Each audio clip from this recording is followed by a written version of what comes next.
Hello, how are you? Here you can see how the messages appear on both the PC and the mobile phone after sending a mass messaging campaign or broadcasts from Callbell. How can we do it? It's very simple. The first thing you need to do is click on Create a Broadcast. Choose the channel and select the WebSafe number with which we want to send out our mass distribution.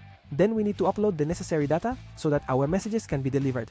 We have two ways to do this, through a CSV file or through segments. For the CSV, we need to click on Upload File, select the document, and click on Accept. You should keep in mind that this document must include a column named Phone, where we will list all the contact numbers, and all other relevant information should go in columns named like VAR1, VAR2, VAR3, etc. Finally, we select the template we want to use in the campaign and send the message. In the case of segments, we follow the same process, but first we select the segment of contacts to which we will send the mass broadcast. Then we choose the template to use. Perekan mo kasi rin pa sila diba? Paying close attention to the variable we need to select to fill in the corresponding data and send our campaign.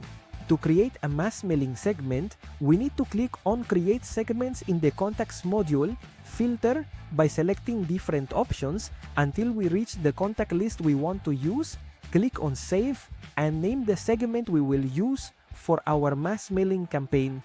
Now as we saw before, to send using segments, we just need to select the segment we want, choose the message template and the correct variable we want to use for this template, and send our campaign. Done!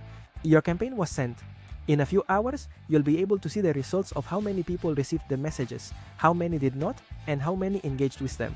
Remember that mass messaging is only available for clients who work with the WhatsApp Vista API integration. And the limit for mass message contacts is from 1,000 up to 100,000 people. See you next time.